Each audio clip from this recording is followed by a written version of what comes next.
So we have a panel of 4 speakers, and I would give brief information on each of them when we come to having their CVs. They are all valuable speakers. We have Dr. Lubna Nadwi, who will be speaking on redefining Islamic leadership in the contemporary South African context, on reflections and observations.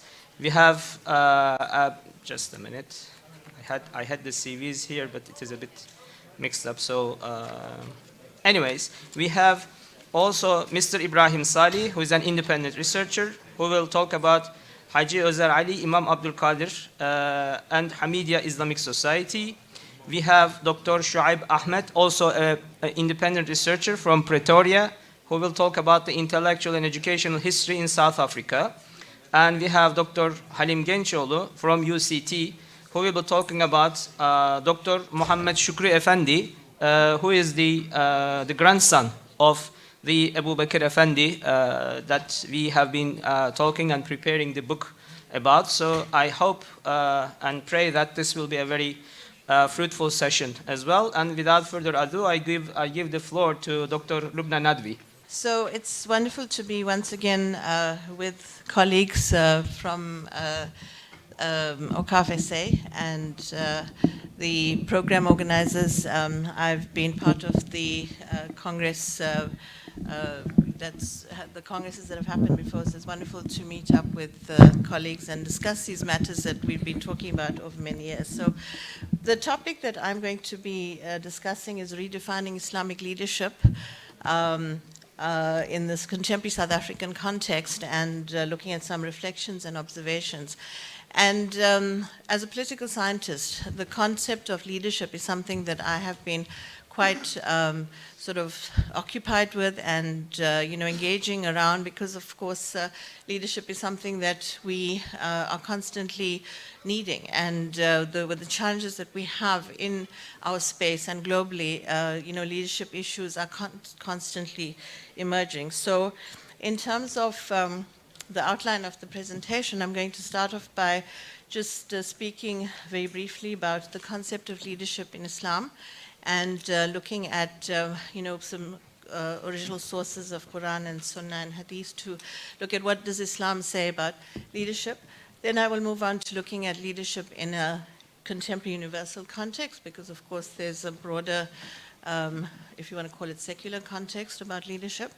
And then look at leadership perspectives and challenges from South Africa, our local context, and then redefining Islamic leadership in South Africa particularly. Now, in an initial encounter with the concept of redefining, one must wonder what is this redefining? So I'll try to kind of contextualize why I have used that terminology. Now, if we look at what Islam is saying basically about leadership, according to the original sources, it is based on the idea of a vice-regent being placed on earth by the Almighty to lead the believers and the Ummah. And this is evident from the following verses. So it's best to go back to the original source.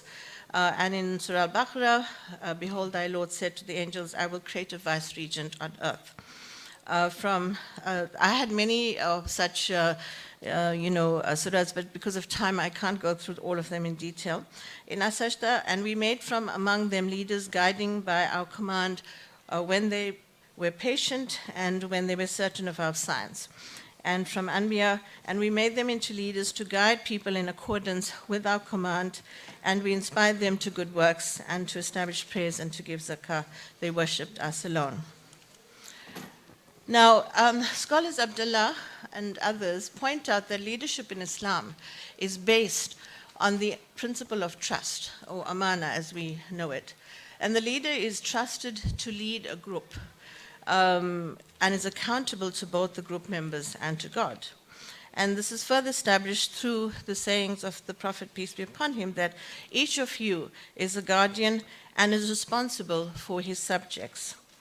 Now, furthermore, Allah provides the following guidance to those who take up leadership roles in Islam, in the Quran. And this is very important because this is contextualizing what we understand about leadership within Islam from the original sources. Verily, Allah commands that you should render back the trust to those to whom they are due, and when you judge between men, you judge with justice. Verily, how excellent is the teaching which He, Allah, gives you. Truly, Allah is ever all-hearer, all-seer. And it's important then to also look at some of the other ones. So because of time constraints, I'll just skip through it. So based on all of the evidence that is from the original source, we can establish that, or conclude that leadership in Islam is not simply a secular or a worldly function, but one rooted in divine injunction. And that to violate the principles of leadership as per the divine revelation is tantamount to violating Allah's command. Now, this paper distinguishes between Islamic leadership and Muslim leadership. And this is, why? Because the former relies on the principles of the original sources of Islam, such as Quran and Sunnah and Hadith, and the latter, being Muslim, presumes to include guidance from the original sources, but also includes personality, values, and style of leadership. Now, the distinction is necessary because Islamic leadership is considered as being based on divine injunction. It's therefore the preferable option for implementation of leadership goals. And Muslim leadership, for the purposes of this paper, is defined as practicing Muslims who exercise or implement leadership roles. Now, to continue on the, looking at what Islam and the sources of Islam say about leadership, it's, of course, very important to go to the seerah or the sunnah of the Prophet, peace be upon him, and see what he says. And again, he had a lot that, has been documented in terms of leadership. I've just chosen a few, and I've tried to group them. Okay, I think I've lost my... I don't know where our IT gentleman is. Sorry. It seems to have disappeared. I think there is a problem in connection. Okay. Okay, continue. All right. So, yeah. No, that's fine. Okay, so basically in terms of some of the important quotes from the Prophet, in terms of kindness and courtesy, he says, be kind, for whenever kindness becomes part of something, it beautifies it. Whenever it is taken from something, it leaves it tarnished. He also said, the best among you are those who have the best manners and character. And of course, in terms of beliefs, attitudes, and behavior, he says, a white has no superiority over a black, nor a black has any superiority over white, except by piety and good actions. And there are many other such sayings. So it's clear that, these original sources give us context about what we are supposed to understand about our... I'm sorry, could I just have some assistance on the IT part of things? Okay, come back, thank you. So basically what, I think my PowerPoint probably went, there we go, yeah, that's fine. So these are some of the sayings, and so I will just proceed. We know that after the Prophet passed on, we had Islamic leadership that was sort of within a particular context. We had the Khilafats, or the Caliphates as we know them, and that just gives you an idea of the phases through which the Caliphates proceeded. Now, leadership in a contemporary universal context. Leadership and governance unfolds, okay, I'm not sure. I think the IT gremlins are sort of, okay, I don't know if you can hear me if I shout. Okay. Okay, well, am I audible? I normally am, okay. So leadership and governance unfolds within the context of the modern state system, and we know this to be the Westphalian system of sovereignty. There's no longer khilafats, and in the tradition of the original khilafat, and even Islamic theocracies like Iran and Saudi Arabia do not follow the original guidelines of khilafat. Most states function on the principle of sovereignty and separation of church and state, or religion and state, hence they are secular governments. And therefore in South Africa, and many other similar contexts of Muslim minorities, Islamic leadership has to be crafted in a manner that fits in with the existing system of secular governance without losing its Islamic character. Okay. So coming to the sort of crux of the discussion that I would like to look at, we know that the history of Islam in South Africa has been well documented, so I'm going to skip through that. So how do we understand Islamic leadership currently? Thank you. You have 2 minutes. Thank you. How do we understand Islamic leadership within the context of where we are? And of course, it exists in the following way. So I've listed it all. I won't go through all of it, but I'll just mention one or two. Imams who lead prayers and carry out various tasks. Alims, who are religious scholars who may not be formal imams but carry out other religious tasks. Islamic theological councils, administrative structures like mosque boards and so on. And, there's a whole list of it. So these forms of Islamic leadership and expressions of the Islamic faith have generally coexisted fairly comfortably side by side with other systems of governance and leadership. Given that other faith communities also have their own processes in terms of how they regulate their religious lives. So the thing about it is there are many debates that have raged over the years over how Muslims should conduct themselves in the sort of contemporary context, and the questions about whether we should vote, who we should vote for, and so on. And one of the most important questions that has come up is who should be considered as the leadership of the Muslim community, especially providing religious, moral, and spiritual guidance. This last aspect has to some extent been the subject of much controversy and, I would argue, embarrassment to some degree. We have, for example, and we've known this to have unfolded, we have, for example, in the recent past been through incidences where one group of alims and imams have tended to claim that other alims are not following the correct Islam, and then actively encourage Muslims to not follow them, claiming that they are out of the folds of Islam, the practice of takfirism. We've seen this happen. Okay, so that's one of the things that have been happening, and of course there are many, but because of time constraints, we have issues.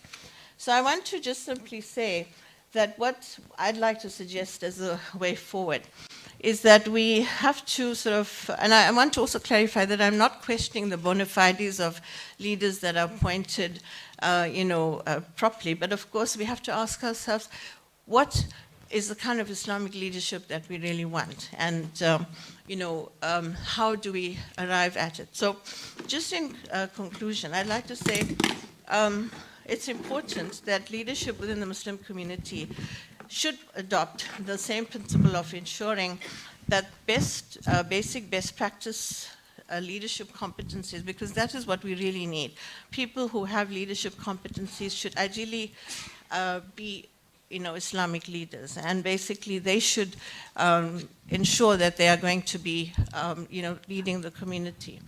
And given two sentences, and if you could wrap up. Sure, Maaf, okay. So we need to reconceptualize what competencies should constitute Islamic leadership, and the well-being of the community depends on the quality and caliber of its leadership and the process by which they are chosen or established. Thank you very much. Okay.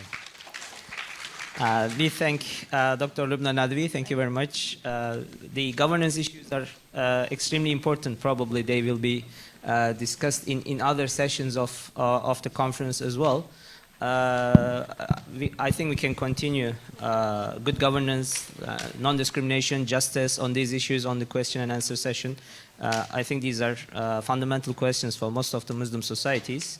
Next we have Mr. Ibrahim Salih, who is an independent researcher, and he will talk about a study on Muslim Indian resistance in the early 20th century.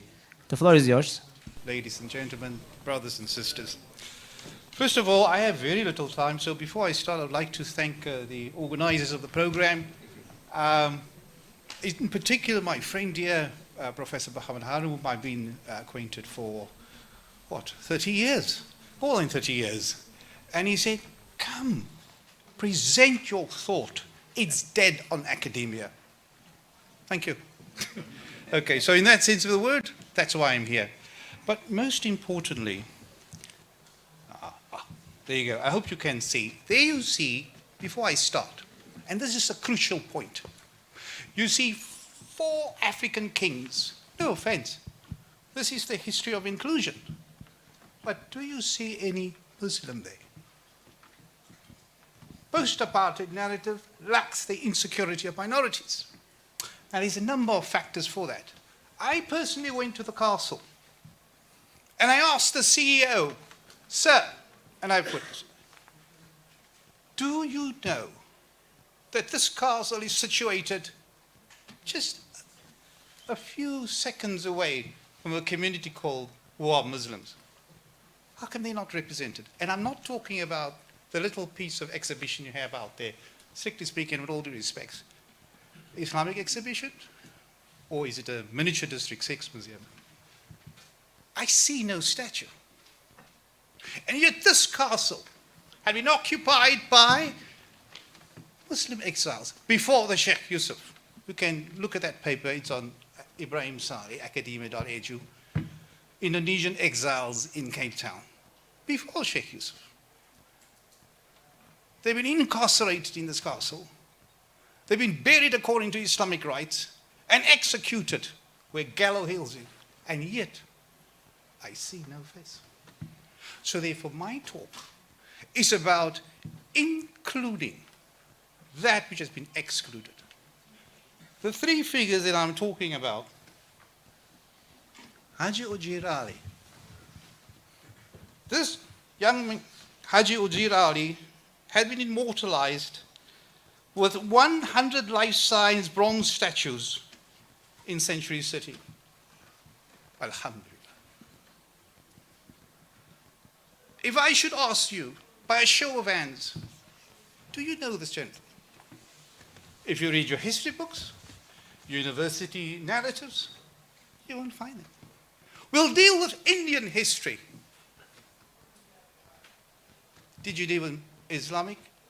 Where is the Quran? This man, like Imam, the next one, his following successor, made the Quran, Islam, politics, and business center to their existence. It was not a nationalistic struggle, a struggle for Indian independence. And that is why I thought we need this kind of narrative to show you, like Abu Bakr Effendi's book, which you will see. We need that. We need to show people. Just a short history on him, an Indian, so to speak. I use the word inverted commas, not really. Sunni Muslim merchant, was born on the 23rd of November 1853 in Port Louis, Mauritius. I wonder where the Mauritius gentleman is. Thank God to them. Actively involved in political struggles and so-called coloured Indian Cape Malay in Cape Colony, Natal and Transvaal. He immigrated to British Cape Colony in 1884 and he married a Cape Malay woman with whom he had, here it comes, 11 children. How he got that right, I can't tell you that. It's a bedroom secret. Okay. Well, like I said before, he was centered around 3 things: Islam, politics, and business. Unlike Gandhi, his struggle was not nationalistic. It was governed by the principles derived from Al-Quran, the Holy Quran. And of course, bourgeoisie liberalism, for a quick summary, focus on the freedom of the individual. Give our independence, our right to express ourselves. We don't want to overthrow the government. We want to reform it. Nevertheless, to him, political union, Muslims, Christians, Hindu, Parsis, were all important. And I think that is why he married a Cape Malay woman, because it is important at the time to dismantle the cultural and the religious chauvinism that had plagued, unfortunately, many of the politicians and Muslim society itself. Imam Sahibu may Allah grant him the highest station in paradise, clearly said, what is this Asian doing amongst us? Wazir Ali. He should go and mingle with his own creed. Whether that was a political statement or not, because Ali opposed the Effendi group at the time, it's difficult to tell. But Ali was also the chairperson of the so-called Khalid People's Organization, as they call it. And throughout his lifetime, there's three things that he did. Fiery speeches, fiery. Because he was passionate about freedom. He called on mass meetings under the auspices of the organization that he established, Hamidiya Islamic Society, not Asian. Maybe because he was Creole, like all of us. Myself included, don't forget. His father was Indian and his mother was Malay. So, this organization was called the Hamidiya Islamic Society. That is still in existence today. And by the way, there are many descendants of Wazir Ali today, probably sitting in this audience, definitely in Johannesburg and definitely in his country of origin, which is Mauritius. Vehemently opposing human injustice, and for that, he became one of the most respected non-white warriors of anti-imperialism in South Africa. Bravo. Who knows that? Another gentleman, Imam Abdul Qadir Wasi, Imam Sahib. He succeeded Wazir Ali as the chairperson. He was the assistant imam at the Hamidiya Mosque, which still exists today. He spoke Gujarati, of course, his mother tongue, Arabic, English, Urdu, mashallah, French, Creole, like English Afrikaans today, we mixed, and Dutch. Married 2 Cape Malay women, not because he was from Mauritius. I don't know why they go for these many women, but it happens. And there's a good reason why the many wives. We will come to immigration policies and you will understand why. He dressed in, and I love this part, and lived English style and wore the Turkish fez. You know, someone asked me once again, well, how do you define Cape Malay? And I said, well, Cape Malay, they speak Afrikaans. When they comment on politics, it's in English. Or they bacha, of course, in Arabic. But they sing, Allah sing, and Hollands, right? So that's more or less same. The devout Muslim promoted Islamic culture, the necessary Muslim-Hindu unity, and actively engaged, far more than Wazir Ali, in passive resistance, because he believed, and we will come to that, Islam is not just making tasbih, Allahu Akbar, mashallah. But Islam is about being out there, defending your rights as Muslim. Be counted. So, the next question I'd like to ask, give us the context. You got a short biography. You can read all about this. It is uploaded on my site. 57 to 60 pages full of archival material. Archival, I mean Johannesburg, Pretoria, Pietermaritzburg, Cape Town, Orange Free State. That is where I extracted most of this information. If you could wrap up. Yeah, if I could wrap up. Ladies and gentlemen, I have lots of things to say, but unfortunately, I cannot finish it.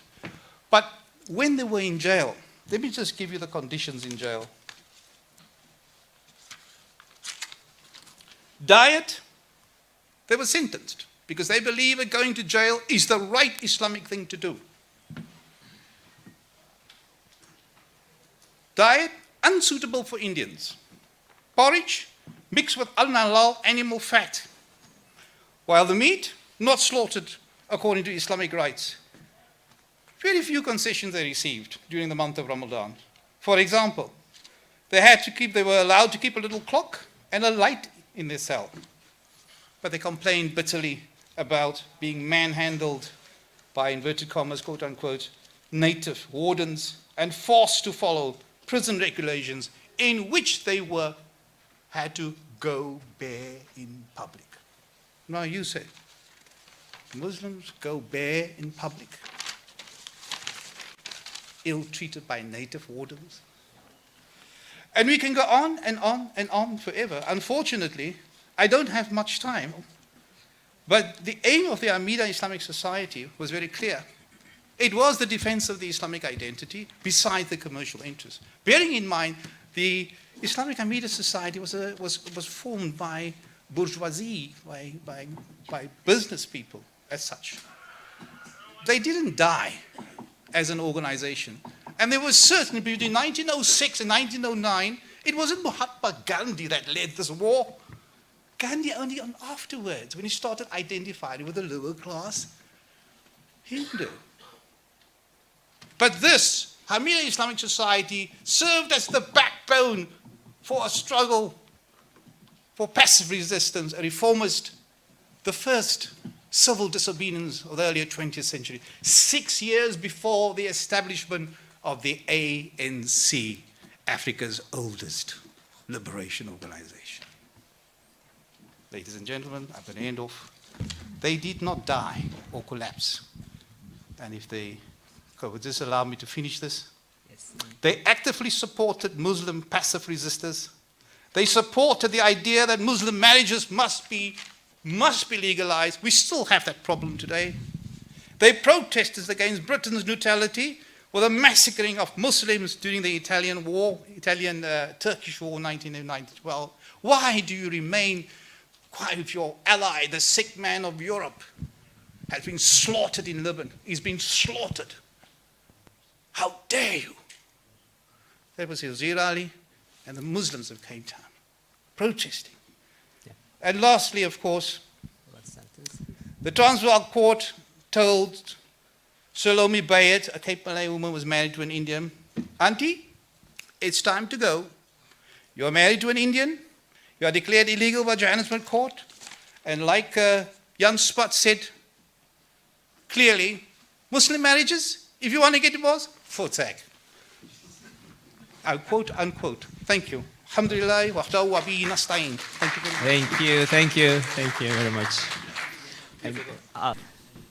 Thank you very much for this very passionate speech. I didn't want to interrupt. I mean, it was just flowing. So we gave like maybe a couple of extra minutes, but we will have some extra time in the question and answer session, I think. Thank you, Mr. Ibrahim. And now we have another independent researcher from Pretoria, Dr. Shuaib Ahmed.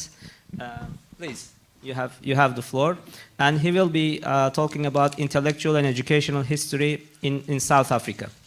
Bismillah ar-Rahman ar-Rahim. Alhamdulillah wa salatu wa salamu ala Sayyidina Rasulillah wa ala alihi wa ashabihi ajma'in. Inshallah, I wish to speak about the intellectual and the Islamic educational development and history in South Africa, and then focus briefly on 3 21st century scholars and their contribution. Now, understand this at the beginning, that to cover maybe 300 and somewhat years of Islamic educational history is a huge task. So I'm going to try and condense it in 10 minutes or even maybe less. So if I omit anything, it's not intended, then you please, you're welcome to obviously bring it to my notice. I may have left out certain bits of important information, but it wasn't intended. It was simply meant to condense the information within a short space of time. Now, if we look at the Muslim community in South Africa, it is relatively young when compared to the rest of Africa.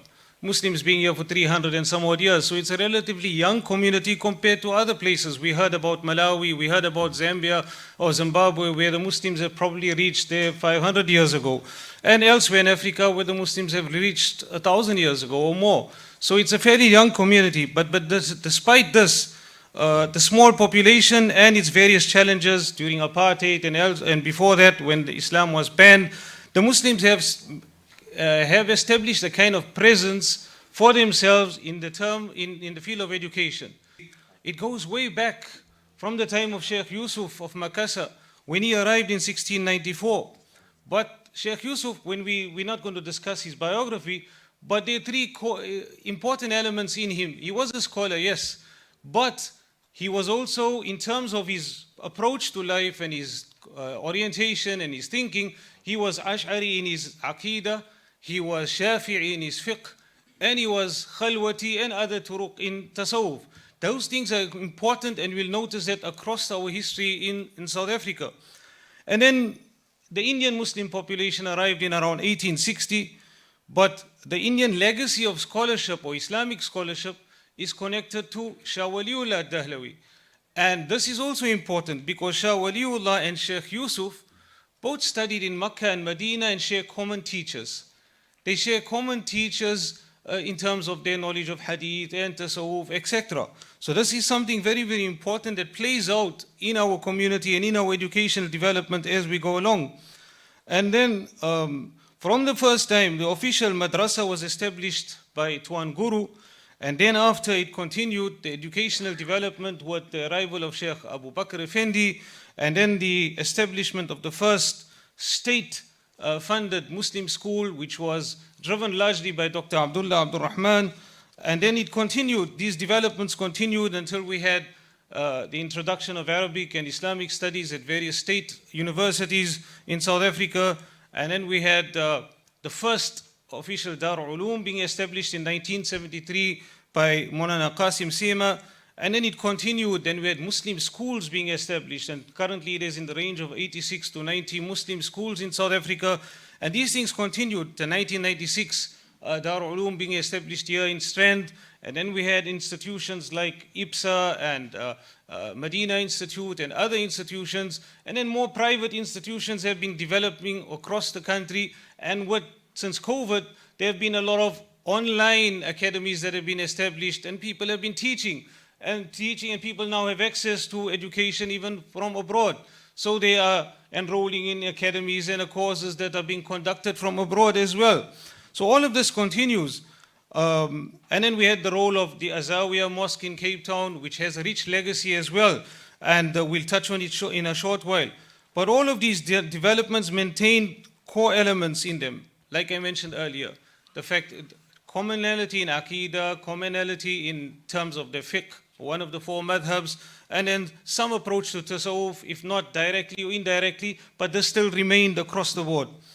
Now during this period, like I said, what is significant is the progress and the development of Islamic education and scholarship was, which plays an important role in our development in education, with the roles of the Dar Ulums, because they were the ones that in the last maybe 50 years started producing ulama and imams and people who started issuing fatwa that someone referred to earlier.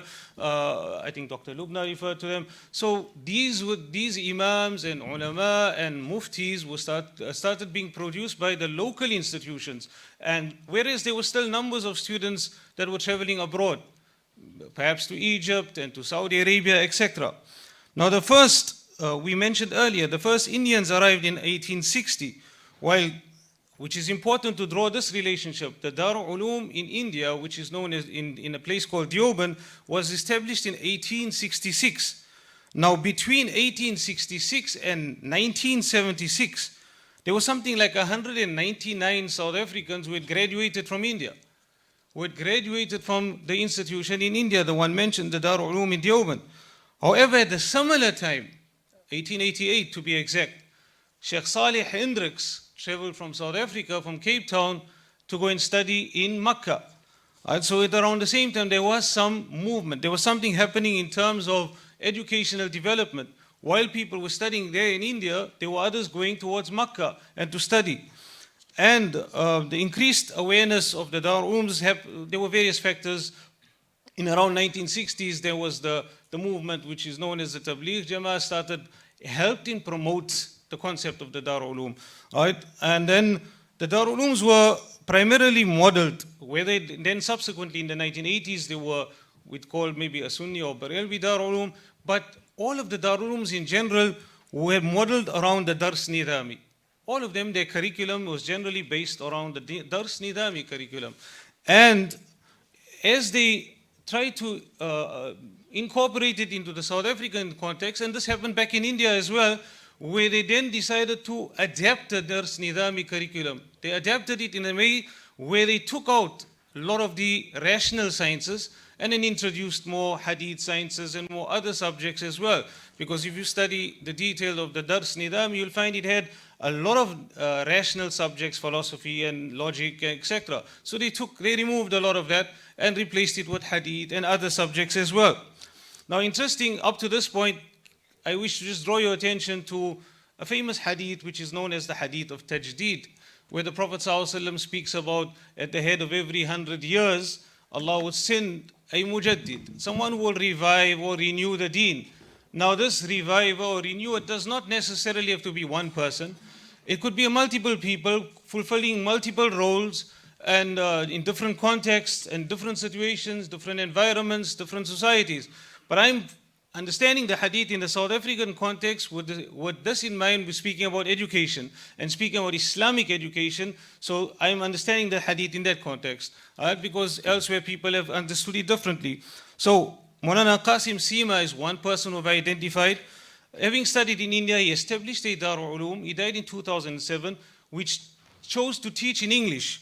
He chose to teach in English. Despite various challenges in the apartheid time, he maintained those three elements: the Aqidah, the fiqh of the madhab, and tasawwuf. And because of time, I'm going to rush through the rest. The second is Sheikh Siraj Hendricks, rahimahullah. He too and his brother were the third generation of scholars who studied in Makkah. They had the strong connection with Sheikh Muhammad Alawi al-Maliki, but they also had a strong connection to the Yemeni Hadramaut Sufi tariqa. Sheikh Siraj was eventually connected to Sheikh Ahmad Mashhur Haddad. So this continued, and he maintained those three elements: the Aqidah, the fiqh, and the tasawwuf, which was primarily used, promoted through the Zawiya Mosque, but not limited. The third person was Sheikh Taha Karan, who also combined studying in India as well as in Egypt. And he also continued this. The introductions made by him was setting up an institution in Strand, but again, he differed slightly from the approach of the Dars Nidami, where he was very innovative in his approach and in his curriculum. And also still, and in Islamic finance and contribution, and his work during the COVID pandemic is well known. So the guidance in crucial times where he provided, these scholars provided guidance. So these people were very instrumental and dynamic in their approach. So what is to conclude, basically, there's just one or two statements that I wish to use to conclude. If we look at it, we find that these three scholars and others have demonstrated that knowledge is a legacy. The Islamic knowledge is a legacy. And the recipients of this legacy become part of it and then responsible for perpetuating it. All right? So yes, every era has its own challenges, but it is the dynamism within the legacy which makes it possible to meet these challenges. So the introduction or the interaction rather between the legacy and the challenges leads to development and progress. So it's essential for us as Muslim institutions or scholars, etc., to now adapt the dynamism that was apparent in these scholars and others and continue the development and progression in the South African context and for the benefit of the South African society. I mean, we have so passionate speakers that, we can let them speak for hours, but, we need to keep loyal to our timing. Next, we have a historian from UCT, Halim Gençoğlu. He is known as one of the leading scholars who worked on Sheikh Abu Bakr Effendi's legacy and contributed to its recognition both here in Turkey as well. So he will be talking about Dr. Muhammad Shukri Effendi, who is the grandson of Sheikh Abu Bakr Effendi. You have the floor. All right. The purpose of this presentation is not only to inform the audience regarding a certain subject, but also talk about a forgotten man, Muhammad Shukri Effendi, the story of the first black medical student to graduate from University of Cape Town. Shukri Effendi was born in Pepper Street in Bukap, studied at Trafalgar High School, and went on to pursue his studies at the University of Cape Town in medical school. He then graduated as a medical doctor in 1942. Previously, it was known that Maramatu Sampadaji, Qasim Saib, and Ralph Lawrence were the first black medical doctors to graduate from University of Cape Town in 1945. So this presentation intends to reveal a forgotten prominent figure in the educational life of South African history.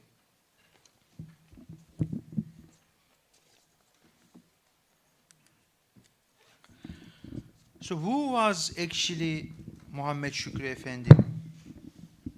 Thank you.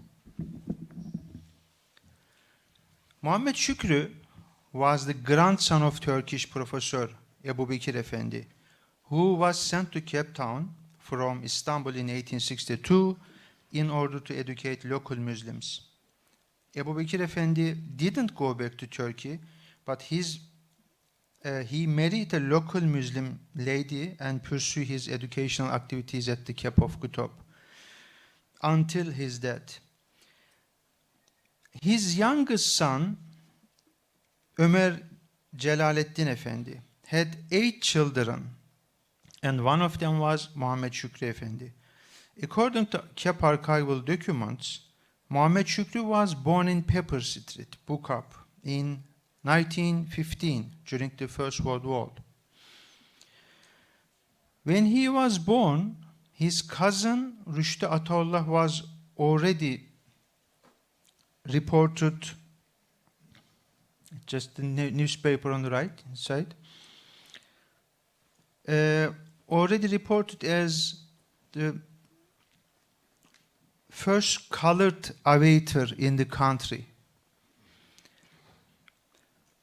Rüştü's mother, the pilot Rüştü's mother, Muhsine, was the sister of Dr. Abdullah Abdurrahman, who inspired many young students like Dr. Muhammed Shukri to study medicine.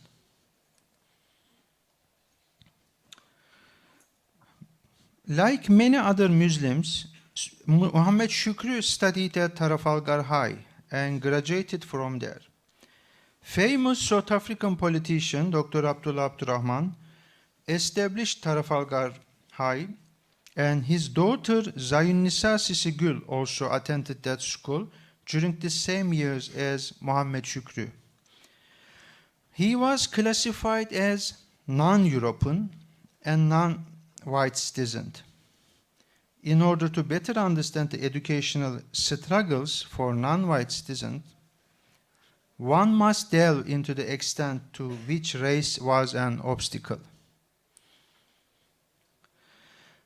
Despite these difficulties, Muhammed Shukri was registered as a student in medical school at the University of Cape Town in 1935. He specialized as a medical doctor and became an intellectual in the South African Muslim sphere. In spite of being the first non-white medical doctor at the University of Cape Town, he became a forgotten character in South African history. Likewise, his cousin, Dr. Havva Hayrunnisa, was a forgotten figure despite being the first Muslim woman doctor in South Africa.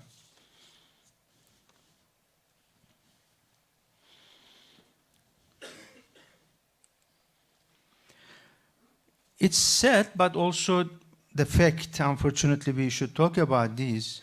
In her letter, she was complaining about her financial situation with saying that she is selling her microscope to complete her study in London. We have more forgotten figures in South African history. They must be searched and found in the light of the archival documents, but also private family archives. In this context, there is another instance that would explain how the ethnic segregation was like in South African society.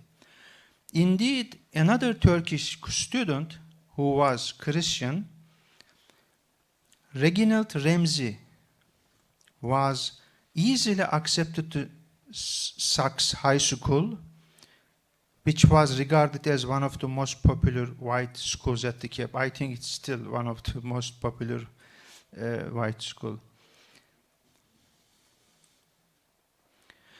So in the same years, this Turkish student, non-white white student because of his religious identity. Dr. Reginald Bey, he studied at medical school at the University of Cape Town and qualified as a medical doctor. Dr. Reginald Bey was the son of the first official Turkish consulate, the last consulate in South Africa.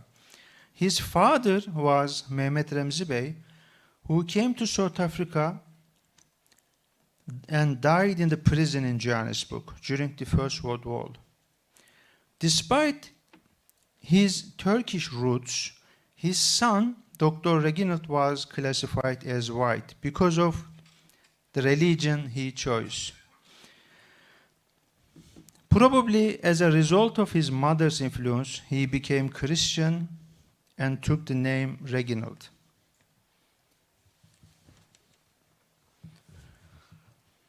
At the time when Reginald was studying at the University of Cape Town, Mohammed Shukri was also a student in the same department. However, due to the religious differences, they were classified in different ways in South Africa. This is because while Shukri Effendi went Trafalgar High in District 6, Reginald Remzi completed his high school in Saks in Newfields. I'm just here actually, there is one photo here. In fact, Dr. Mohammed Shukri is supposed to be in the same photo, but because of his religious identity, they didn't allow him to be in the photo. But Reginald Remzi, actually, he is also Turkish. He is in the photo. So that's actually shows the main racial discrimination in South African history. So in 1946, Mohammed Shukri moved his clinic to the house in Woodstock, was recorded as Stone House Erzurum, which is the name of the home city of Mohammed Shukri's grandfather, Ebu Bekir Effendi in Turkey. Basically, when Ebu Bekir Effendi was here, probably I'm just assuming that when you are staying somewhere, a foreign country more than 10 years, I think now you try to establish a link between your country and the country where you stay. So, sure. That should be the reason Ebu Bekir Effendi named his school, his house, Erzurum, where he came from. And he left it to his grandson, Mohammed Shukri. So in one way or another, a number of Effendi family members have been overlooked by scholars.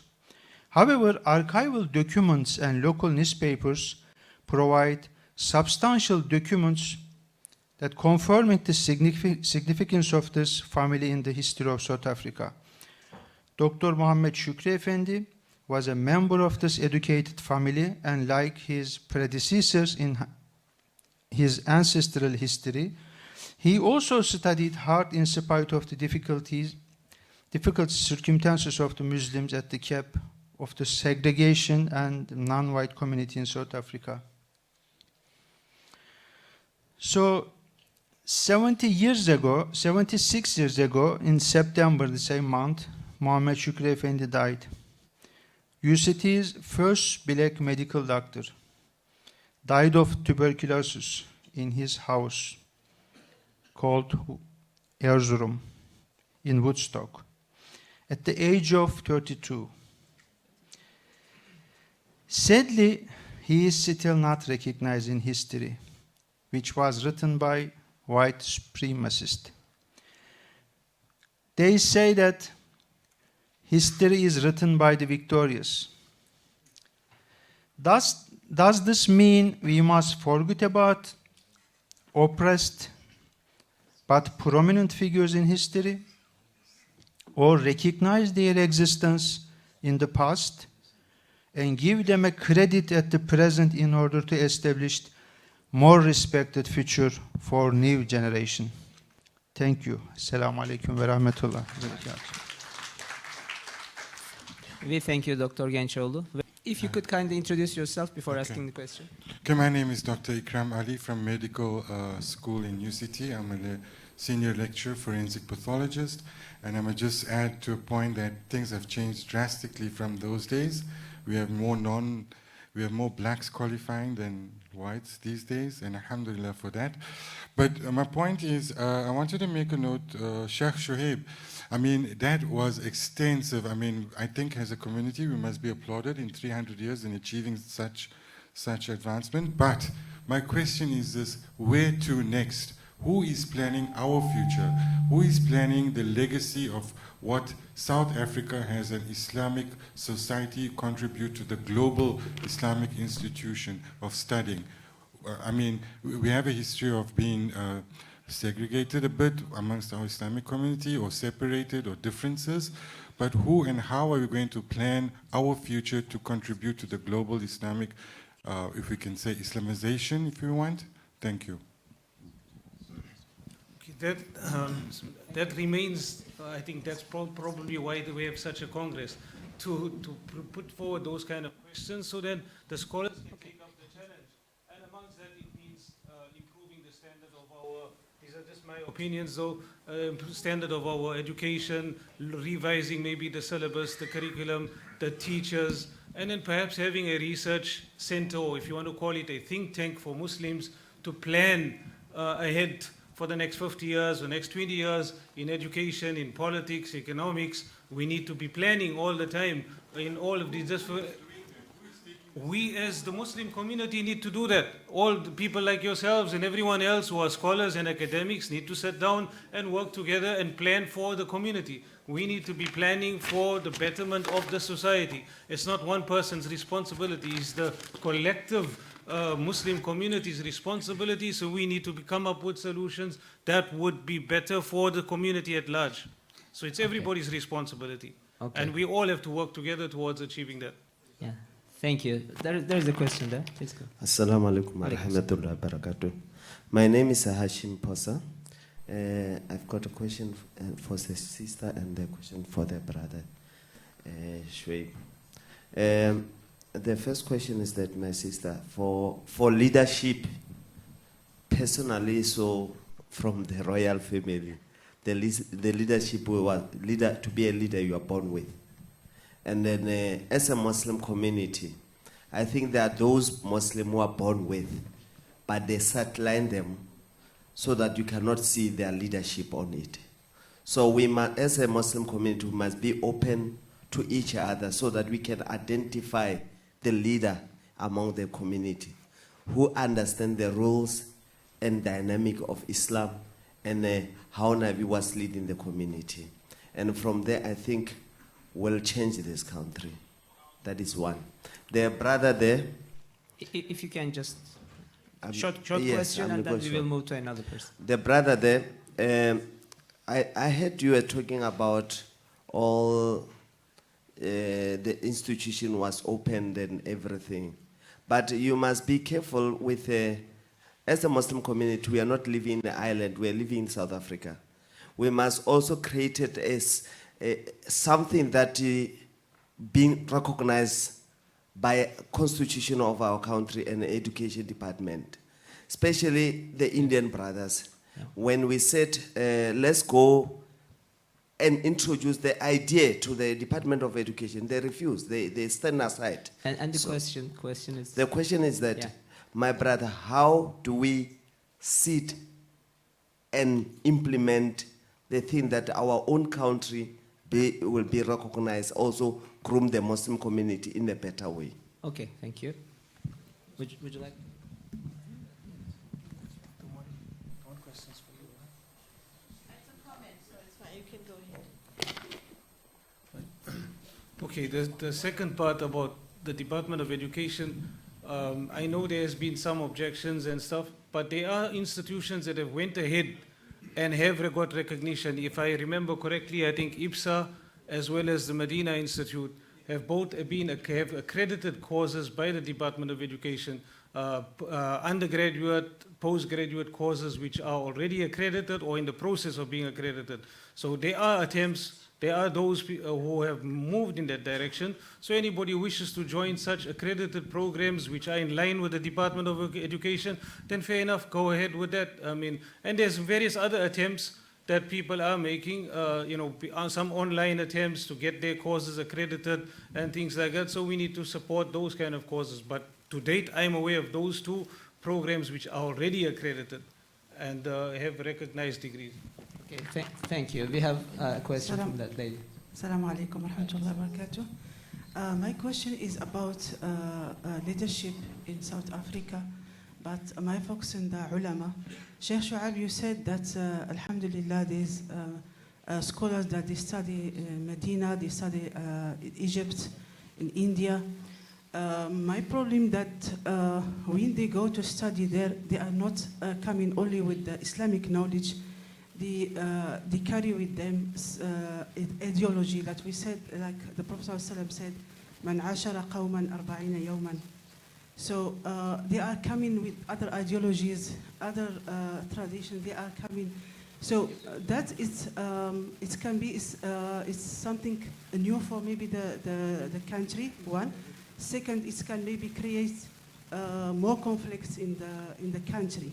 Okay. So how we can try to help the student, they are coming from outside, they are South African, to make their knowledge neutral, and it's to blend it in South Africa, South African culture.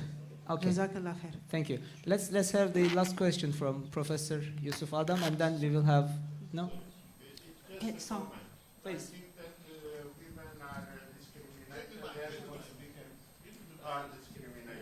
Please give the mic.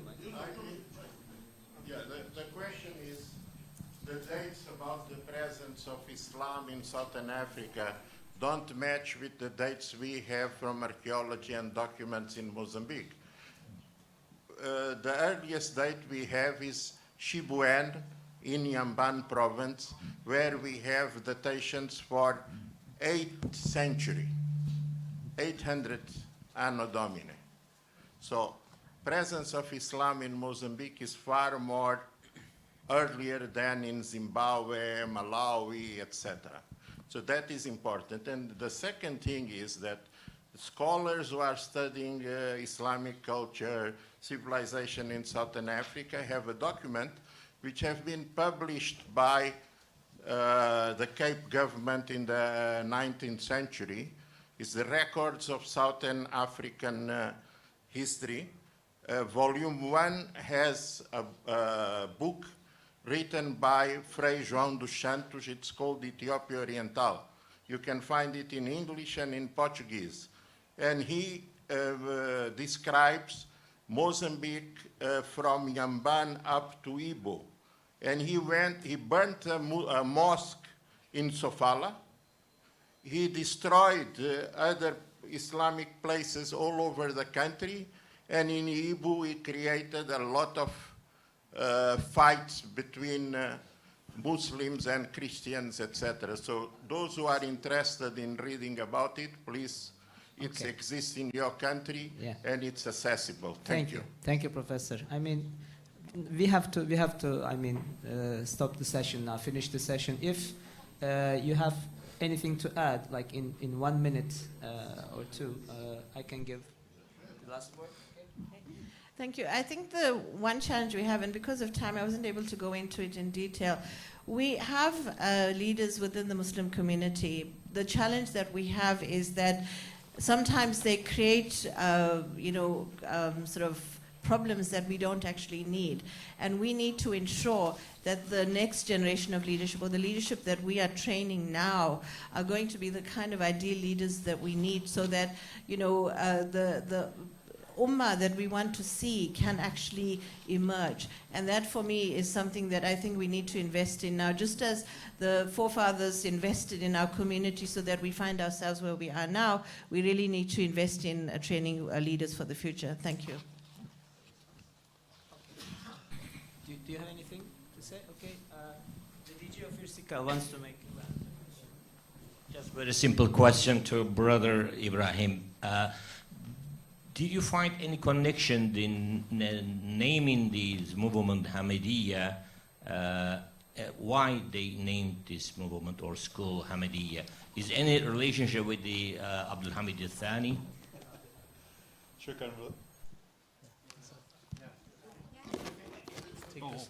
Okay, I'll take ease. Thank you. Shukran. You notice that I've left it out because I had other things to say passionately about something else. Yes, the French scholar, for example, said, this Hamid, first of all, Uzir Ali was passionate towards the Ottoman Empire. The Muslims, by the one reason why he left Transvaal a year after he established the Hamida Islamic Society was because the Hindu Tamils accused him of supporting pan-Islamism, the unity of Islam, to put it short, and as well as the Turkish Empire. So yes, there tends to be a link. The French historian, I can't get to his name, got any guess? Because you reviewed, no, Professor Watt reviewed the book. He says Abdul Hamid and Hamidiyya are linked. Hence they were sponsored financially by it. I have difficulty with that, sir, because the Hamida Islamic Society was, in terms of my information, was sponsored by most. Remember, Hamida was an Islamic organization. They were a group of passionate merchants, the moneyed class, to put it crudely. And their goal was to protect commercial interests because the immigration laws were impacting heavily on it, besides Islam.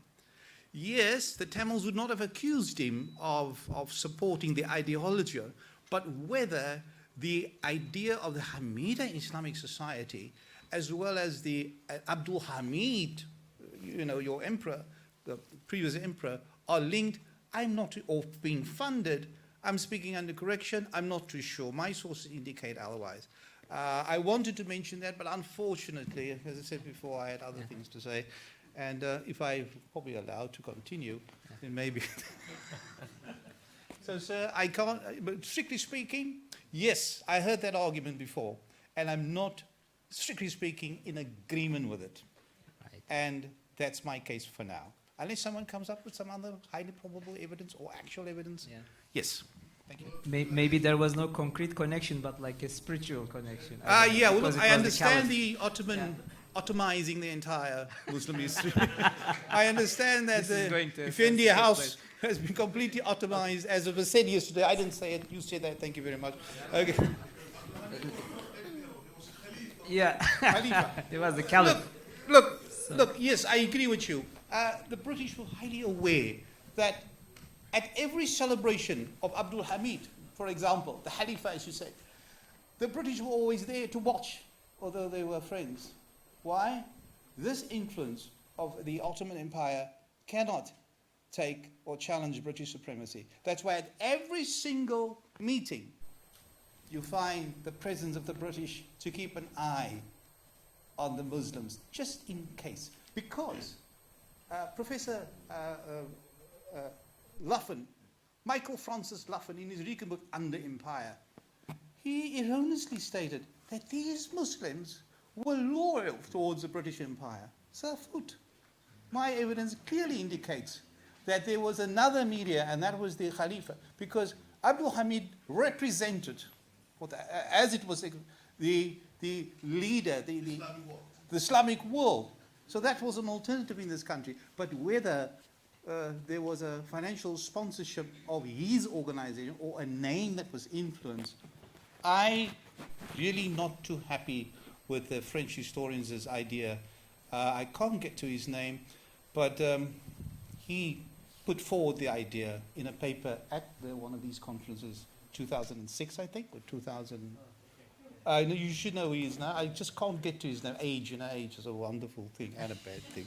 If I may, if I may ask Yes, Dr. Ibrahim. Ibrahim Saleh is okay. Yeah. First of all, Hamidiyya. Are you referring to Hamidiyya Islamic Society in Johannesburg? Yes, I am. Yeah. Feel proud, yes, I am. Yes, so there's been many talks by the Imam of the mosque, and just referring to Ambassador Kilich's question as well, that on several occasions, Maulana Ibrahim Bam referred to Hamidia Masjid as being named after Sultan Abdul Hamid. I understand that point. Just, Look, history is a funny thing. And this is what, and I think too, what is important is that you get absolute truth. Jan van Riebeeck uit the Cape. You get highly probable truth. You get a 50-50. Now, I'm not too sure whether there had been, oral material is one thing. I'm not a lover of it. One of the biggest problems I have with oral material is that the transmission of it is often tainted by the existing circumstances. I rather prefer someone that comes from the period of time. In other words, from the periodicals, from the archives. As Shafiq was a Mr. Archives, as he would say, yes, I prefer that, but I can't seem to, sorry, Turkey fellows, I can't seem to see the link. Because I don't have enough evidence. Wallahi, I swear. Okay. Yeah, okay. Just some clarification. And it's, this idea about Indians only coming in 1860, I think that myth has been explored a long time. I mean, I don't blame peoples, because that's the way history has been presented. They've been here from the 17th century. Some people already spoke about it. The slaves who came from the southern part of India, okay, the coastal areas. So they've been here as long as the Malays have been here, right? So that's okay. So the Indian presence in South Africa is over 300 years old as the so-called Malay presence. I think that needs to be clarified. The second point is that Gandhi. Of course, he was brought by the traders. Of course, by one Muslim trader in Durban to fight against a Muslim trader in Pretoria. I think some people don't know. But his presence, I mean, his supporters were Muslims initially. If you look at the first 5 or 6 presidents of the NIC, they were all Muslim. The secretaries were Muslims. The Hindus came in a little later. And Gandhi, the NIC was formed in the home of Abu Bakr Ahmad, who is a Muslim trader. So it's not true that, he actually gravitated towards the Hindus. No, he was brought by the Muslims, and for a long while, the Muslims were all the presidents. Just to clarify that, as far as accreditation is concerned, the Darul Ulooms have applied for accreditation, but for one reason or other, they were not granted. But IPSA and Medina Institute were granted. And just one comment, as far as leadership is concerned, I think the best available literature on that is by Rafiq Bikun. And he's been presenting leadership training program. He came to South Africa as well, by the way, because his leadership training is based on Quran and Hadith. So I would recommend that you get Bikun, sir. Excuse me, can I just respond to, because it's very, very, if I'm going to cut out, historical truth is funny. Humblest apologies to all of you. If the speaker disallows me. 1 minute. 1 minute. 1 minute. I like, because when you say it's not correct, it doesn't exist historically. It does. You are correct. Let's see what you are correct. You are correct in saying that Gandhi associated more so with the Muslim elite than with the Hindus. You are correct in that sense. 1894, the British Indian Association, almost exclusively Muslim. Gandhi was a young Cambridge or Oxford? Cambridge graduate, immatured, virtually taken over and overwhelmed by.